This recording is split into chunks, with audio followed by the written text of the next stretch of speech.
Hello बच्चों, स्वागत है आपका हमारे YouTube channel Avon solution day to dream पर। मैं नाजमा सिद्दीकी आपको जो है आज अध्याय 4 वर्ग दशम हिंदी की पाठ्यपुस्तक जो है उसका अध्याय 4 अध्याय 3 समाप्त हो चुका है और अध्याय 4 आज पढ़ाने जाऊंगी। तो ये कविता जो है इसका नाम है स्वदेशी और इसके कवि जो हैं उनका नाम है बद्री नारायण चौधरी। उनको प्रेमघन के नाम से भी जाना, उपनाम जो है इनका प्रेमघन है। ठीक, तो ये याद रखना आप लोग को कि स्वदेशी शीर्षक जो है कविता उनके कवि बद्री नारायण चौधरी हैं, जिनका नाम है बद्री नारायण चौधरी, जिनको हम प्रेमघन के नाम से भी जानते हैं। तो बद्री नारायण चौधरी जो है ये भारतेंदु युग के कवि माने जाते हैं। हाँ, और इनका जन्म जो है 1855 ईस्वी में हुआ था। निधन अर्थात इनकी मृत्यु जो है वो 1922 ईस्वी में हुई थी। और ऐसा कहा जाता है ये जो है रसिक समाज के संस्थापक थे, फाउंडर रह चुके थे ये रसिक समाज के। और इनको हिंदी साहित्य में एक निबंधकार माना गया है। नाटक भी इन्होंने लिखा है, इसलिए इनको नाटककार का भी दर्जा मिला है। कवि भी थे और इसके साथ साथ एक ये जो है समीक्षक भी थे। समीक्षा किसे कहते हैं? तो जो किसी भी बिंदु, किसी भी बात या किसी भी विषय पे जो समीक्षा करता है, जांच पड़ताल करता है, क्या होना चाहिए क्या नहीं होना चाहिए, हाँ विश्लेषण करता है, तो उन्हें हम समीक्षक कहते हैं। तो निबंध भी लिखते थे, नाटक भी लिखते थे, कवि भी थे और ये समीक्षा भी करते थे किसी भी विषय पर। इनकी भाषा जो है, इनकी लेखन यानी ये जो कविता लिखते थे, इनकी भाषा ब्रज, अवधी और हिंदी, 3 भाषा रहती थी इनकी रचनाओं की। भारत सौभाग्य जो है ये इनका प्रसिद्ध नाटक है। तो अभी जैसा कि वस्तुनिष्ठ प्रश्न कर दिया बच्चों आप लोगों का, हाँ जैसे हिंदी 100 अंक का है तो 50 अंक जो है वो वस्तुनिष्ठ प्रश्न है। तो ये सब जो है आपको देखना है कि भारत सौभाग्य जो है ये बद्री नारायण चौधरी जी का प्रसिद्ध नाटक था। तो आपको ये याद रखना है कि ये भारतेंदु युग के कवि थे। ऐसा ऑप्शन वाला में पूछ सकता है कि इनमें से कौन सा कवि भारतेंदु युग का था, तो बद्री नारायण चौधरी पे जो है आपको ठीक मानना है। और ये इनका जन्म मृत्यु हो तो आपको इस भी याद रखना पड़ेगा। रसिक समाज के संस्थापक थे, ये याद रखना है। इनकी रचनाओं की भाषा आपको याद रखना है कि ब्रज, अवधी और हिंदी में ये लिखते थे। और इनके अलावा याद रखना है कि इनका जो प्रसिद्ध नाटक था वो भारत सौभाग्य, ये इन्होंने एक नाटक भी लिखा था। तो आज हम लोग जो है स्वदेशी कविता में, अब ये है कि स्वदेशी कविता जो है वो प्रेमघन के बद्री नारायण चौधरी के किस काव्य संग्रह से ली गई है, तो इसका आंसर होगा प्रेमघन सर्वस्व। ठीक है, इसको याद रखना है, प्रेमघन सर्वस्व से जो है ये लिया गया है।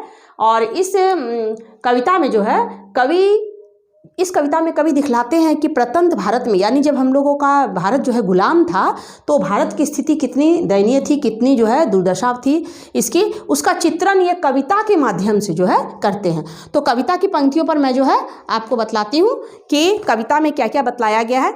तो प्रथम पंक्ति में बताया गया है कि स्वदेशी शीर्षक का मतलब होता है अपने देश के बारे में। स्व मतलब अपने देश के बारे में, प्रतंत्र भारत में, गुलाम भारत में हमारा देश कैसा था, इसकी स्थिति कैसी थी, हाँ इसके बारे में जो है कवि प्रकाश डालते हैं। तो प्रथम पंक्ति है सबै विदेशी वस्तु, अर्थात भारत में कहीं भी भारतीय वस्तु नहीं बिक रहा है, हर जगह जो है विदेशी वस्तु का बोलबाला है। सबै विदेशी वस्तु, नर माने मनुष्य, इंसान, गति, रति, रीत, 2 रति है, देखिएगा रति और, है ना, एक है रति और एक जो है आपको इसमें दिखा रहा है कि एक जो है वो है रीत। ठीक, ये दोनों का मतलब आपको जानना है। तो रति का मतलब होता है लगाव, हाँ इसका मतलब होता है लगाव और इसका मतलब होता है पद्धति या तरीका। प्रथम पंक्ति में ये दोनों शब्द आए हैं, रति रीत, तो लगाव और तरीका। सबै विदेशी वस्तु, हर जगह विदेशी वस्तु की भरमार है। और नर यानी मनुष्य का जो है गति यानी तरीका, गति जो है, रति और रीत, लगाव और पद्धति जो है वो लखात दिखाई देता है। हर तरफ भारत में विदेशी वस्तु की भरमार है, लोगों का तरीका, लोगों का पद्धति, लोगों को लगाव भी किससे हो गया है, तो विदेशी वस्तु से हो गया है। भारतीयता कछु न अब भारत में दर्शात, भारतीयता नाम की कोई भी चीज़ भारत में दिखाई दर्शात यानी भारत में दिखाई नहीं दे रही है। अर्थात जो है कहने का मतलब ये है कि हर तरफ जो है विदेशी चीज का बोलबाला हो गया है। मनुज भारती देख को सकत नहीं पहचान, मनुज यानी मनुष्य, भारत के मनुष्य को देखकर कोई नहीं पहचान पा रहा है। वेशभूषा, रंग ढंग सब बदल गया, सब विदेशी चाल में जो है ढल गए हैं। हाँ, मुसलमान हिंदू किधौ के है ये क्रिस्तान, कौन मुसलमान है कौन हिंदू है, हाँ और कौन क्रिस्तान माने कौन ईसाई है, क्रिश्चियन है। अंग्रेज जो है वो क्रिश्चियन ईसाई था। अंतर करना जो है मुश्किल हो गया है, क्योंकि हिंदू, भारत के हिंदू मुस्लिम सब जो है वो ईसाइयों की तरह, अंग्रेजों की तरह वेशभूषा को धारण कर लिए हैं। हाँ, तो मुसलमान हिंदू किधौ के है ये क्रिस्तान, कौन ईसाई है, क्रिश्चियन है, कौन हिंदू है, कौन मुसलमान है, पहचानना कठिन हो गया है। पढ़ी विद्या परदेश की, अंग्रेजी के बारे में कहा गया है। कवि कहते हैं, हाँ, बद्री नारायण जी कहते हैं कि पढ़ी विद्या परदेश की, बुद्धि विदेशी पाए। अंग्रेजी भाषा को पढ़कर बुद्धि भी भ्रष्ट हो गया है, बुद्धि विदेशी हो गई है, यानी लोग अपने देश के संस्कार को भूल गए हैं, क्योंकि ये जो पढ़ लिख रहे हैं वो अंग्रेजी में, अंग्रेजी भाषा का उपयोग कर रहे हैं, तो बुद्धि भी जो है विदेशी हो गई है।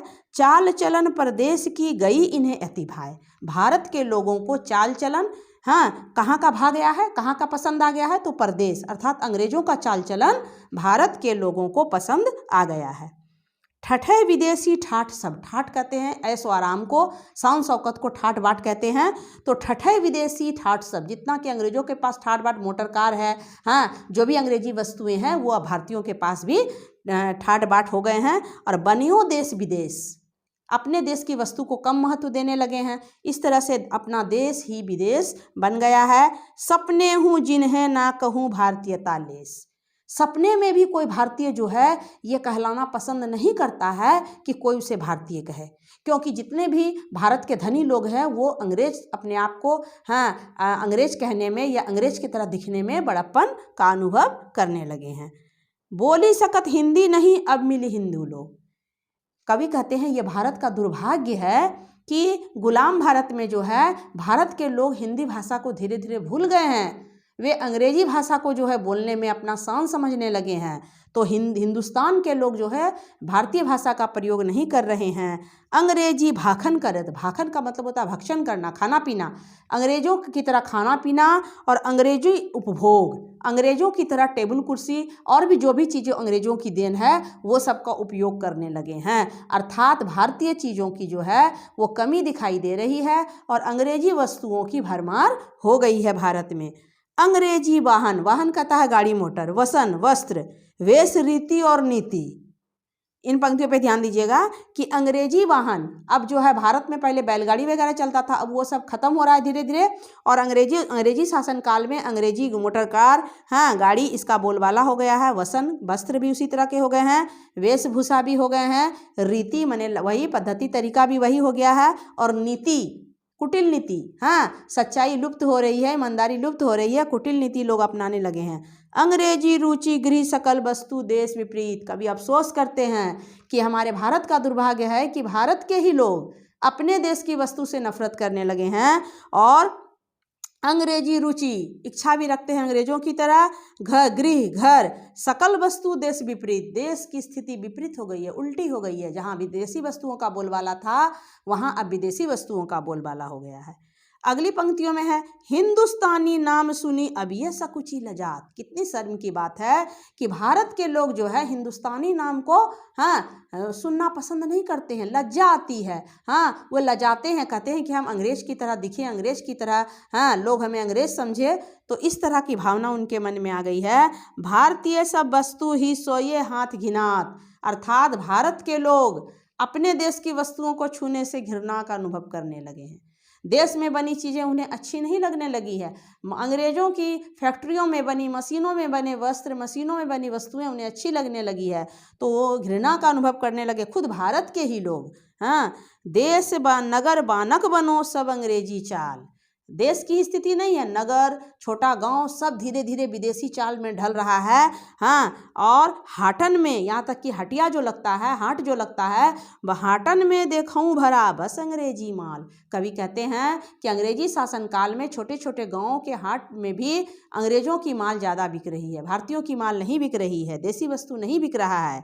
अब अगला जो दो पंक्ति है उसमें कवि नेताओं पर व्यंग करते हैं, चोट करते हैं कि नेता आज के क्या हैं, जिनसे संभल सकत नहीं तन की धोती ढीली ढाली, नेता वर्ग जो है वो देश का माल खा गया है, जनता का जो है पैसा खा गया है, और शरीर जो है वो इसका इतना भारी हो गया है कि जिनसे संभल सकत नहीं, उसके शरीर पर जो धोती है ढीली ढाली धोती है, तन की धोती ढीली ढाली, ये नेता वर्ग जो है देश का पैसा खाकर अपने शरीर को इतना मोटा कर लिए हैं कि उसके शरीर पर जो धोती है, अपने शरीर की धोती को, वस्त्र को वो ठीक से नहीं संभाल पा रहे हैं।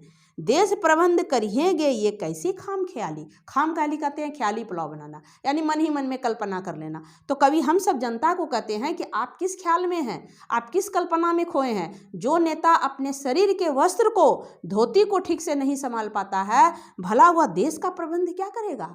हाँ, एक विचारणीय प्रश्न है। कभी इस मुद्दा को उठा रहे हैं कि जो अपने शरीर के वस्त्र को ठीक से नहीं संभाल पाता है, भला वो देश को क्या संभालेगा।